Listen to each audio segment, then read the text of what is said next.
Halo, selamat datang di YouTube channel Diet Santuy. Kenalin, aku Padarina, nutritionist Diet Santuy. Nah, kali ini berhubung lagi bulan puasa, atau mungkin kalian bisa aja nonton video ini pas udah nggak puasa ya.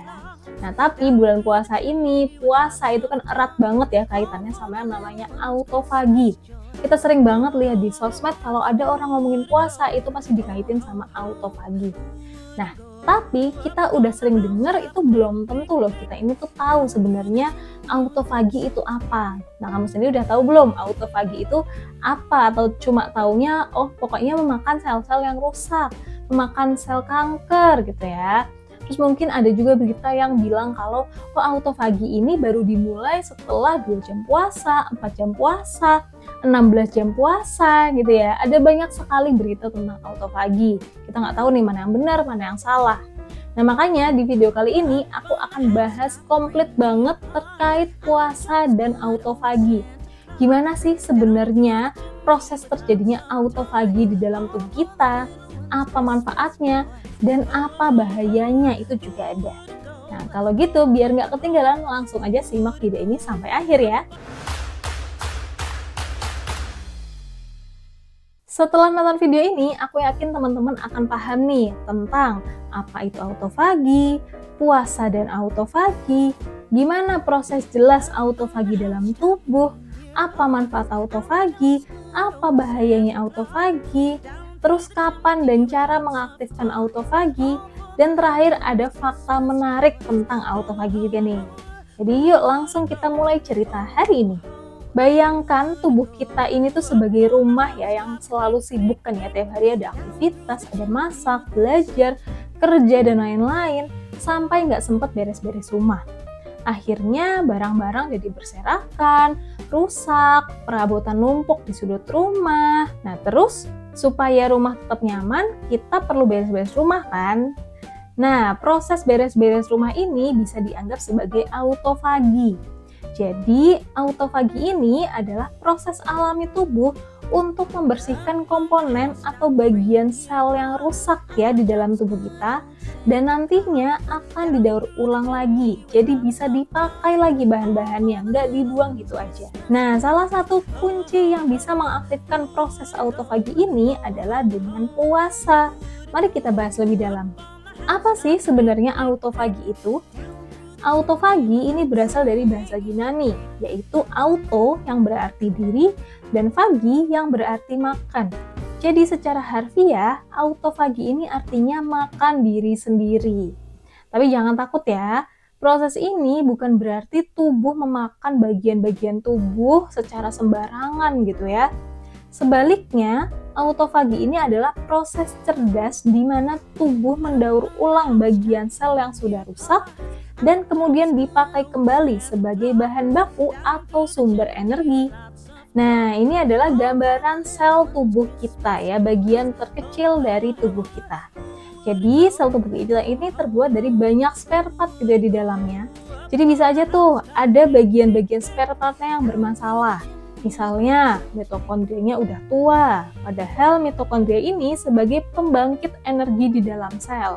Atau bisa juga protein di dalam sel ini ada yang salah lipat. Nah, misfolded protein ini jadinya yang nggak bisa digunakan semestinya ya. Makanya, autofagi ini sebenarnya secara spesifik cuma menarget bagian sel yang bermasalah aja. Dia hanya akan memperbaiki bagian yang rusak aja tanpa harus membunuh seluruh sel. Kayak misalnya kita mau benerin perabot rusak, ya nggak perlu geledah seluruh kamar kan ya, cukup perabotnya aja. Efektif dan efisien. Terus, kapan autofagi terjadi? Waktu kita sibuk, kita kan nggak sempet tuh ya beres-beres rumah. Sama halnya waktu tubuh kita lagi sibuk mencerna makanan, tubuh juga nggak sempat melakukan autofagi. Nah, waktu kita lagi makan, tubuh itu akan lebih fokus ke proses pencernaan, penyerapan nutrisi, dan juga penyimpanan energi, bukan pembersihan sel. Tapi nanti ketika kita sedang puasa, kan nggak ada makanan atau energi yang masuk tuh ke dalam tubuh. Tubuh akan masuk ke mode survival dan mulai mencari sumber energi alternatif. Jadi ibarat kita itu menggeledah kulkas dan masak pakai bahan-bahan yang sudah lama ya, jadi hemat kan? Nah, ini ada sedikit gambaran tahapan terjadinya autofagi. Di tahap 1 itu sekitar 0-4 jam setelah kita makan, tubuh itu masih pakai energi dari makanan yang baru aja masuk. Jadi autofagi masih terjadi secara minimal. Di tahap kedua, kadar gula dalam darah itu kan udah mulai menurun ya. Terus tubuh akan pakai cadangan glikogen di dalam hati untuk diubah jadi energi. Nah, autofagi di tahap ini udah mulai meningkat sebenarnya, walaupun belum terlalu banyak. Lanjut di tahap ketiga, waktu glikogennya ini sudah mulai menipis, tubuh akan mulai pakai lemak jadi cadangan energi. Jadinya autofagi ini terus meningkat. Di tahap keempat, semakin lama durasi puasanya, autofagi akan semakin aktif. Tubuh akan memakan bagian sel yang rusak atau tua untuk didaur ulang untuk dipakai jadi energi. Nah, di sini biasanya juga banyak kan yang bertanya-tanya.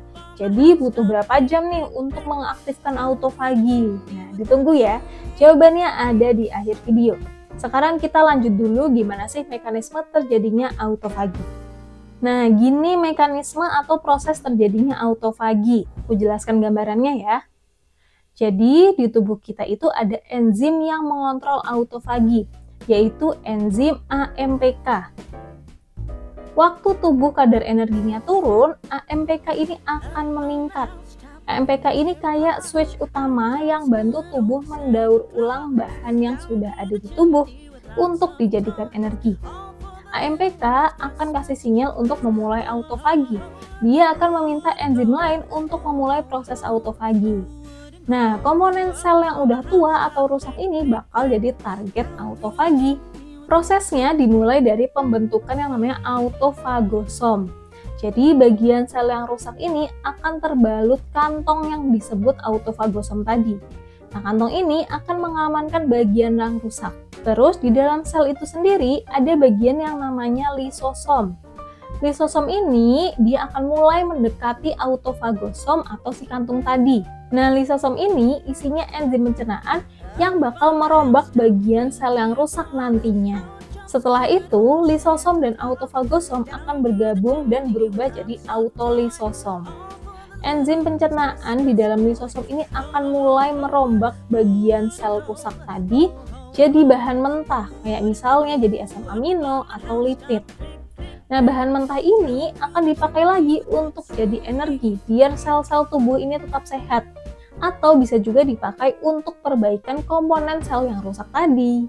Nah, itulah proses terjadinya autofagi ya. Hebat banget ya tubuh kita tuh bisa melakukan hal sekompleks tadi dengan sinyal yang sangat sederhana, yaitu cuma dengan puasa. Nah, kalau misalnya kita puasa, ini kan akan semakin banyak terjadi autofagi. Dan lama-kelamaan, tubuh kita ini akan merasakan manfaatnya. Nah, apa aja tuh manfaatnya? Ini dia 4 manfaat autofagi. Yang pertama, bisa bikin awet muda. Autofagi ini membantu menghilangkan protein yang rusak atau menumpuk. Nah, kalau misalnya protein rusak itu dibiarin menumpuk aja, ini bisa menyebabkan stres oksidatif dan mempercepat penuaan. Yang kedua, autofagi bisa meningkatkan ketahanan tubuh. Dalam sistem kekebalan, autofagi ini juga bisa bantu menghancurkan patogen seperti bakteri atau virus yang menyerang sel ini. Makanya bisa menguatkan tubuh kita. 3. Melindungi dari penyakit. Autofagi yang optimal ini bisa mencegah akumulasi protein yang salah lipat atau protein abnormal yang terkait dengan berbagai penyakit neurodegeneratif kayak misalnya Alzheimer atau Parkinson. Dan yang keempat, menjaga metabolisme. Kalau bagian sel yang rusak itu adalah mitokondria, ini bisa mempengaruhi metabolisme tubuh kita ya, jadi lebih lambat dan kurang optimal. Nah, dengan autofagi, mitokondria bisa jadi lebih sehat dan optimal. Jadinya tubuh kita bisa pakai energi dengan lebih efisien. Selanjutnya adalah bahasan soal apakah autofagi ini bisa berbahaya. Autofagi tadi kan memang bermanfaat ya. Tapi kalau misalnya kita terlalu banyak memakan sel, terlalu banyak autofagi, ini juga nggak bagus. Sama halnya kalau misalnya kita terlalu sering decluttering rumah ya, akhirnya barang-barangnya malah jadi hilang, terus juga nggak punya cukup barang untuk digunakan. Nah, kalau autofaginya ini terjadi secara berlebihan, ini bisa merusak sel yang sehat ya. Bukan cuma membersihkan bagian yang rusak aja, tapi autofagi yang terlalu agresif bisa mulai memakan organel yang masih sehat. Terus dia juga bisa menyebabkan kehilangan massa otot. Kalau misalnya puasanya terlalu lama, dalam jangka panjang, tubuh bisa mulai menghancurkan protein otot sebagai sumber energi. Ototnya mulai menyusut dan metabolisme jadi menurun deh. Dan yang terakhir juga bisa menekan sistem imun. Autofagi yang terlalu aktif ini bisa mengurangi produksi sel darah putih, bikin kita lebih rentan terhadap infeksi.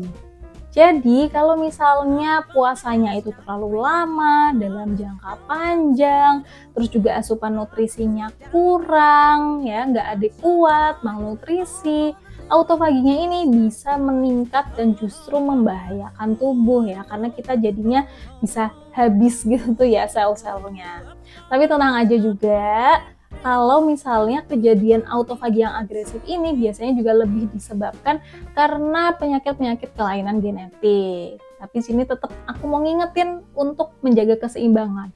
Dimana kita memang perlu sesekali puasa untuk autofagi tadi, tapi ketika kita nggak puasa, ya kita perlu makan yang bergizi. Nah, setelah ini aku akan bahas beberapa fakta menarik autofagi yang mungkin kamu belum pernah dengar nih. Tapi sebelumnya, kalau misalnya kamu mau berterima kasih nih sama editor dan ilustratornya Diet Santuy yang udah bikin gambar-gambar yang lucu dan menarik tadi, cara yang gampang banget. Cukup klik tombol like, komen, dan subscribe biar kita semakin semangat bikin videonya. Oke, langsung aja kita lanjut ke topik selanjutnya. Apakah hanya puasa yang mengaktifkan autofagi? Ternyata puasa itu bukan satu-satunya cara loh biar autofagi bisa terjadi. Ini kondisi lain yang bisa ningkatin autofagi. Yang pertama adalah olahraga. Olahraga intensitas sedang sampai tinggi ini juga bisa memicu autofagi. Soalnya tubuh butuh lebih banyak energi kan ya waktu olahraga. Nah, olahraga ini tuh juga bisa terjadi stres oksidatif yang akhirnya bisa memicu sinyal AMPK tadi untuk memulai autofagi.